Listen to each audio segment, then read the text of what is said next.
Hello guys, welcome back. Now today, we're going to be looking back at a Tyler Seguin trade that sent Tyler Seguin to the Dallas Stars. Now, it's not any coincidence that I make this video. Tyler Seguin getting traded to the Dallas Stars 5 years ago today. That's why you see a lot of Stars Twitter mentioning this as Seguin trade day instead of July 4th. It's because he was traded here 5 years ago today. It seems like it was just yesterday that he became a Dallas Star, and it's been 5 years, which is just crazy to me. It's been a long time. Now Tyler Seguin, 5 years later, 505 points later, 5 years later, with the Dallas Stars being their first-line center, being the star of the league and being one of the best out there, one of the best centers, and having a great season as well, even though the Dallas Stars missed the playoffs, still having a very good one. And of course, as we look towards this trade, there's not much going on when it comes to good things from the Boston Bruins from this trade. Obviously, probably one of the worst trades they've ever made, and the best trade that Jim Nill has ever made.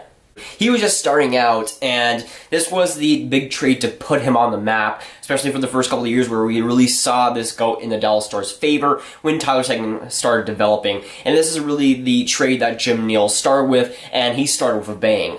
So as we look towards the trade, Dallas acquires Tyler Seguin, Rich Peverley, who is still in the organization today, working with the team as well, Ryan Button as well. And the things going back to Boston Bruins, you got Louis Eriksson, Riley Smith, Joe Morrow, and Matt Frazier. Now, the one thing that a lot of people tend to notice with this trade is the assets going back to Boston. Louis Eriksson on the Vancouver Canucks, Riley Smith on the Vegas Golden Knights.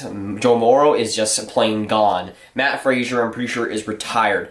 None of the assets that were traded back to Boston are even here now, and it was obviously a big trade at the time, but one that has obviously not worked at all for the Boston Bruins. They wanted more depth offense by getting guys like Louis Eriksson and Riley Smith, and while that did work out for them for a couple of years, they didn't miss the playoffs, and guys like Riley Smith kind of disappointed with them. You know, Louis Eriksson wasn't the guy that they really traded for and thought they were getting. So obviously, looking back on this trade, Dallas got the King's ransom and obviously got the better end of this deal. And obviously, looking back on it, there was a lot of risk with Boston trading away their future star in Tyler Seguin, and they knew he was going to be a fantastic guy going forward. And there was a brilliant video that was released. It was behind the Be Called That, and it was a Tyler Seguin trade. Brilliant video. You go look that up. But they basically have the whole video and the whole interview with Peter Chiarelli and all that managerial positions, all those guys, speaking on why they traded that and made that actual trade. It was terrible looking back on it, and obviously was the wrong decision. It's crazy just looking back on it, how they really thought that was a good idea, trading Tyler Seguin for some spare pieces. Louis Eriksson is a good player, and Riley Smith is a good player, as he's shown in Vegas, but it's nothing really compared to what Tyler Seguin has shown and what Tyler Seguin is right now. And they were obviously hoping that Louis Eriksson would be a lot better than he was, that Riley Smith would be a lot better than he was with Boston. They obviously thought it was going to be a lot better for them, but they obviously had some risk involved, and it just completely shattered in their faces. And with Peter Chiarelli, even though he did win the Cup in 2011, most of that team that was built wasn't quite him. He had something to do with it, but a lot of those trades were kind of mind-boggling, especially towards the end of his career with Boston. So this was, I feel like, one of the last nails in the coffin for his time with Boston, and of course him being signed by the Edmonton Oilers. This trade was obviously not even good at the time. It felt like Dallas got the edge of it when they were giving up less guys. It was a bad trade at the time. It's a terrible trade now, and obviously one of the final nails in the coffin for Peter Chiarelli in general. And then Edmonton picks him up, and we all know where that goes from here. Now, Tyler Seguin were to not extend and sign with another team. This trade looks a little bit more even, but it's still not good at all for Boston. Obviously, if that happens, if Tyler Seguin leaves for another team, it's literally like a lose-lose situation for both teams, honestly, because both teams didn't really get too much out of this, and honestly, both teams would have lost if that were to happen. Now, if Tyler Seguin does extend, it's obviously still a great trade for Dallas, and it would still be a good trade for Dallas if he were to not extend, but it would still be a little bit more even if we were to see that happen if Tyler Seguin were to sign with another team. Now, to me, Jim Nill is a good general manager. I think he's a bit overrated, but he's still a solid one. But this one put him on the map. This one really put him on the higher levels of general managers after, of course, he had a great run with Detroit and coming to Dallas. There was a lot of hype for him, especially after this trade.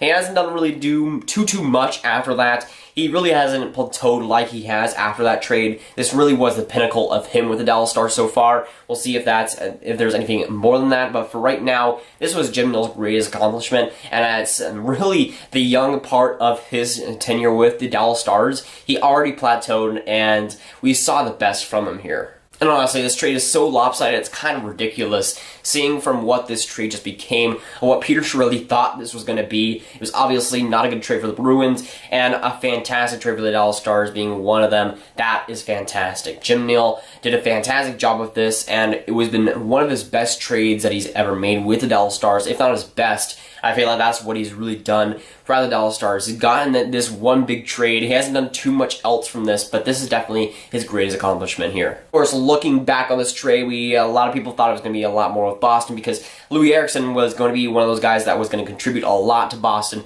He was going to play with Bergeron. He was going to have a lot of chemistry. That ended up not really happening. Riley Smith was going to be another guy that fitted on their top six, but that didn't end up working out.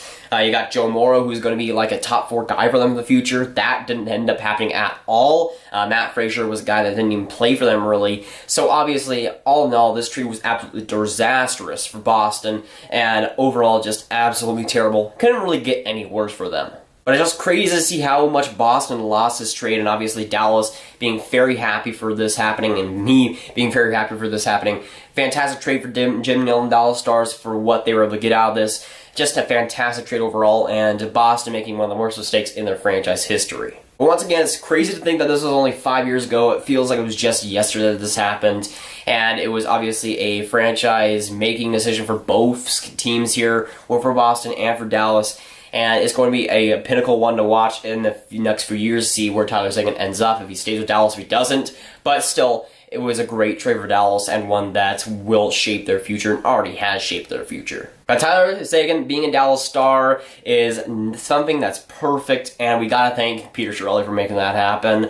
And Tyler Seguin being on the Dallas Stars, 5 years ago today he was traded here, and it seems like yesterday, but Peter Chiarelli being a goof has been like that for a while.